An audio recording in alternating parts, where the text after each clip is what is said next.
Welcome back to In the Kitchen. In our new kitchen, we moved recently. This week we made a really, really good one-pot chicken with couscous. This is fairly easy and actually very good return on your time investment because it's fast and kind of serves in that single pot. It's good for group meal. You can really flex it up or down if you want multiple pots. So yeah, let's just get into it. Before we start, I just preheat the oven to 425 on a convection bake if you have that setting. Otherwise, just like a regular bake is fine. Convection is like a fan inside of your oven, so helps circulate heat. The second thing that I'm preheating a cast iron. I can put it pretty low right now. They retain heat really, really well, but I just like to have it kind of already hot because it will be searing chicken. So just kind of have that going in the background. If you don't have a cast iron, totally fine. You can do like a stainless steel. Would be a great alternative, carbon steel or anything that's oven safe up to that temperature.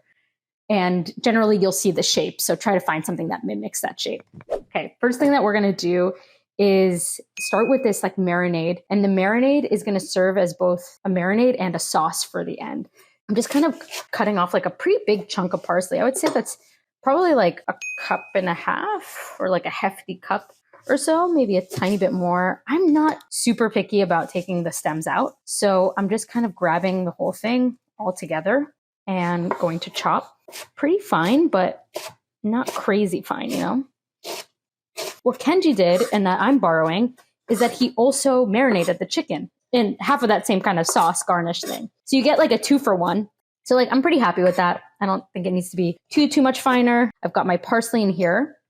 And then I'm going to just squeeze in 1 lemon. This looks like it's seedless, so lovely, but you can kind of just catch the seeds with your hands as they come out. I also should have zested it before I did that, so my bad. Let's see if I can retroactively zest. If you have good memory, like not like me, zest some of the lemon. It's nice. I think lemon zest is a really good way to just zhuzh it up a bit. You know, given the amount of parsley that I did, I actually think it could maybe do another half of 1 more lemon. So I'm going to just have an extra lemon. Totally eyeballed. There's no like right or wrong, but it's more parsley than I did the first time around that I did this recipe. And I just feel like it's already a little on the drier side at this point than I'm used to. So you can toggle it up or down. I'm going to add in some garlic. You kind of have a lot of parsley there. I think these 2 huge cloves would be fine. Just breaking here. 1 more tool I'm going to grab. You could finely chop if you don't have this tool. You could microplane it. I love this little guy. Use it a lot.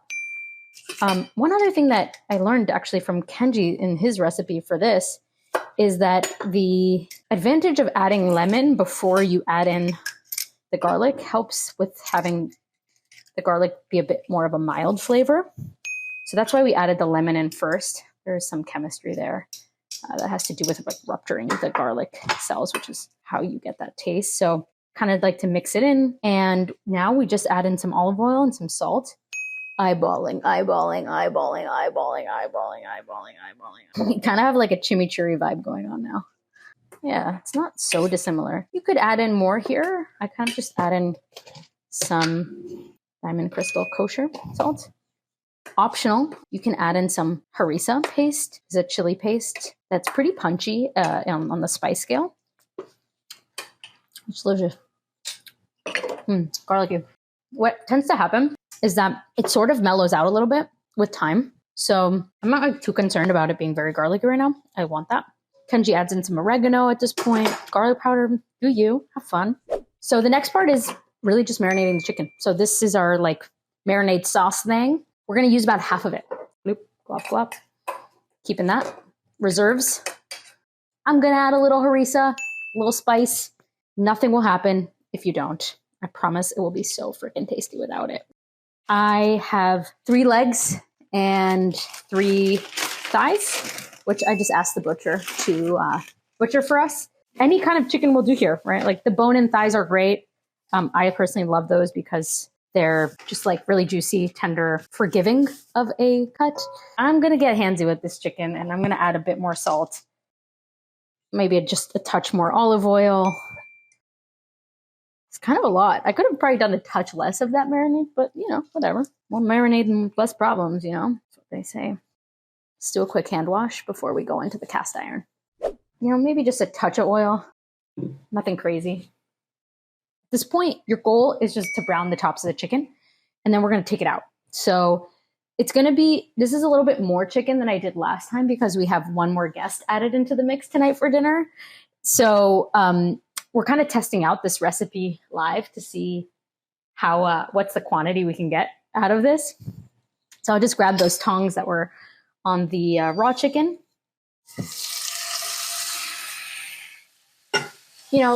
Best rule of thumb is not to overcrowd, but in the spirit of this being an efficiency sort of meal, I'm going to do some cheating here to see if I can fit more.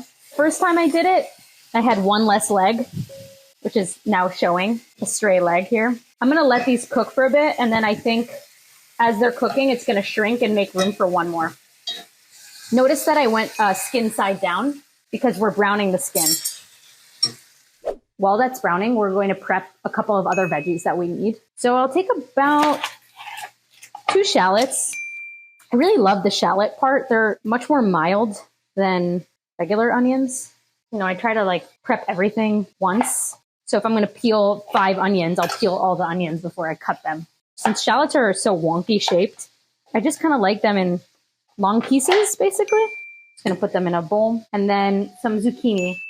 The zucchini, I think it's totally optional. I'm still adding it back in because I think it's good. But the key with it is actually to just keep it pretty thick. It's watery and just kind of turns to mush fast. So you don't really want broken down zucchini. So that's it on our prep. Let's check on our chicken, see how it's doing.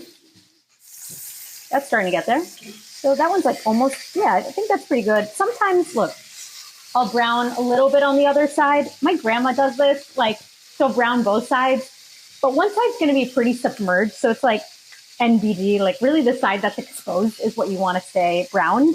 Sometimes your grandma does stuff and you're I guess this is how we do it in life. So like I said, I felt like there would be room here for one more drumstick after they started cooking. And I feel good about just adding it in, take the rest of the marinade. If you were my grandma, she'd be no, don't take it out. You should brown the sides too. I feel like she's watching me right now. So I'm going to brown the sides in case she's watching. I'd rather brown this side a bit more. There's naturally going to be parts of the pan that are hotter than others, which is fine. That's why I just migrate my chickens around and put them on a pilgrimage, This guy's browned on top. You know what? Sorry, Grandma. We're going to take it out. This recipe is about efficiency and speed. That's what we're optimizing for. At this point, I'm on pretty high heat, by the way, which you can totally toggle up and down as you want. And we'll come back when it's browned. We got our chicken. We're going to put it back in eventually. But right now, we are going to put the shallots into that same pot. We want to scrape up the brown bits. So I put a little bit of chicken stock, unsalted ideally, just to get everything going. And then use my spatula to just scrape off the bottom chunks.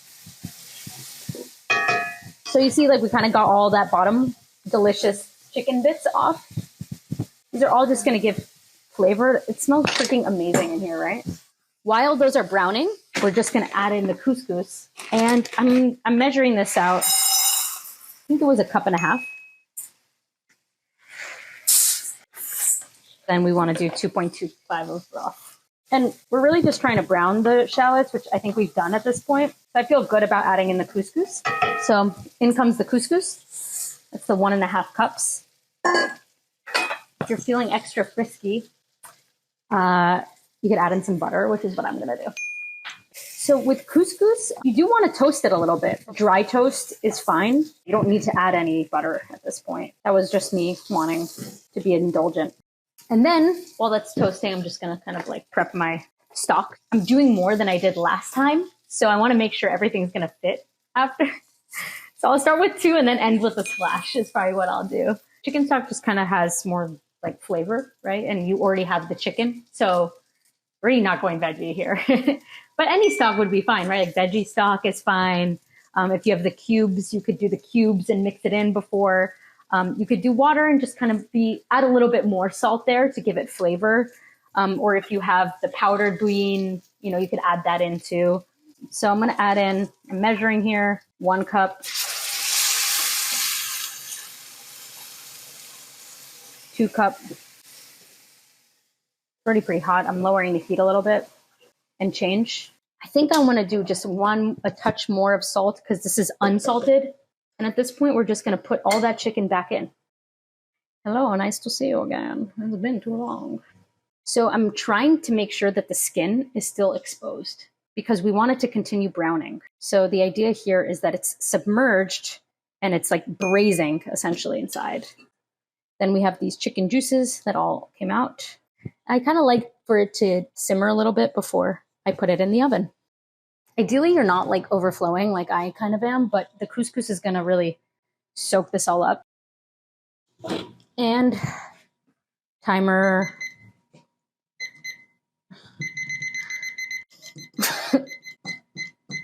$36 minutes. That feels right. 35 to 36 minutes. So I'll see you in that amount of time. Right, so you're going to take this and let's just check now that the temperature of the chicken is le dent. Yeah, it's plenty done. It's very done. Remember our good old marinade from earlier? We're just going to top it off. I wanted more than I did last time, so I'm just kind of like going throughout. Every bite, you kind of want it to have it. It's really refreshing so that you're not just like eating chicken. Your feels just lighter. And it's such a smart way to just like hack a very roasted meal. And that's sort of it. This is the one pot chicken and couscous. While it's cooking there, you now have 30 minutes to do your sides. I like to do, like today, I had some leftover cauliflower, and I'll be serving that as a side, and then maybe a little salad on the side.